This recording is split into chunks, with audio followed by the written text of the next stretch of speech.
Hi. After hair wash வந்து நம்ம ஹேரை வந்து எப்படி டேக் கேர் பண்ணிக்கிறேன்னு நான் இன்னைக்கு சொல்ல போறேன்.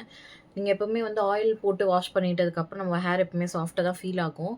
அதுக்கப்புறம் இன்னமும் நம்மளுக்கு மேசிவா ஹேர் க்ரோத் இருக்கணும்னா, நீங்க வந்து ரோஸ் வாட்டரு அதெல்லாம் நீங்க வந்து ஸ்ப்ரே பண்ணீங்கன்னா, உங்க ஹேர் வந்து இன்னும் சாஃப்ட் அண்ட் சில்கியா இருக்கும். க்ரோத்தும் நல்லா ஃபாஸ்ட்டா இருக்கும்.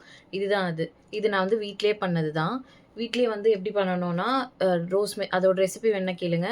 நான் வந்து உங்களுக்கு வந்து எப்படி பண்ணணும்னு வந்து இன்னொரு வீடியோல காட்டுறேன். ஃபர்ஸ்ட் நீங்க எது பண்றதா இருந்தாலுமே வந்து பேட்ச் டெஸ்ட் பார்த்துக்கோங்க. இப்படி யூஸ் பண்ணி ஒரு 5 மினிட்ஸ் விட்டுட்டீங்கன்னா, உங்களுக்கு எதுவும் அலர்ஜி இல்லன்னா நீங்க யூஸ் பண்ணிக்கலாம். நெக்ஸ்ட் இது எப்படி யூஸ் பண்ணா, ஃபர்ஸ்ட் நீங்க நல்லா குலுக்கிக்கங்க. குலுக்கிட்டு ஸ்கேல்ப்ல வந்து ஸ்ப்ரே பண்ணணும். தெரியுதா?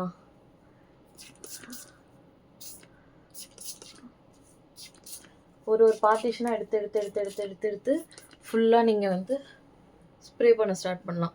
இத யூஸ் பண்ணதுக்கப்புறம் வந்து எனக்கு ஆயில்னாலயும், இந்த ரோஸ்மெரி வாட்டர்னாலயும் நல்லா வந்து ஹேர் வந்து பேபி ஹேர் வந்து நல்லா க்ரோ ஆயிருக்கு. இது எல்லாமே வந்து எனக்கு இப்போ வந்து புது ஹேர். இங்க பாருங்க.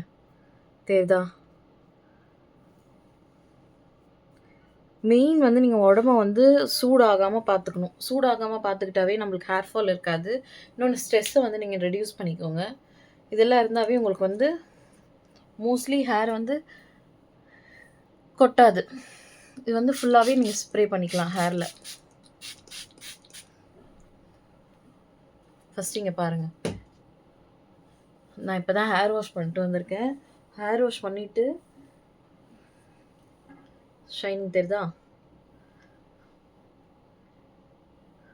நீங்களே வந்து ஃபீல் பண்ணுவீங்க. ஃபர்ஸ்ட் 2 வாஷ்லயே வந்து நல்ல சாஃப்ட்னஸ் இருக்கும். நல்ல பவுன்சினஸும் இருக்கும்.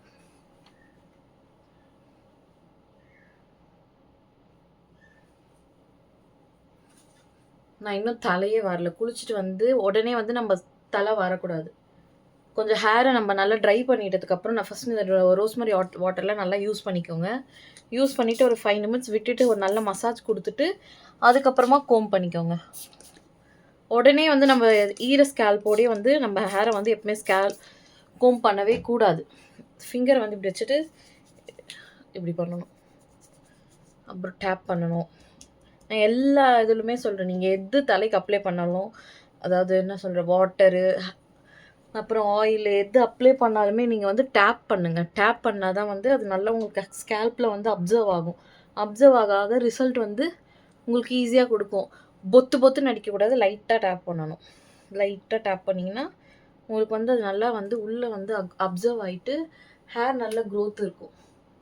பாருங்க.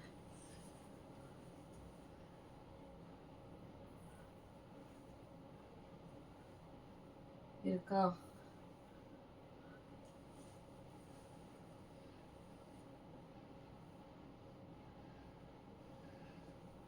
கண்டிப்பா இருக்கும்.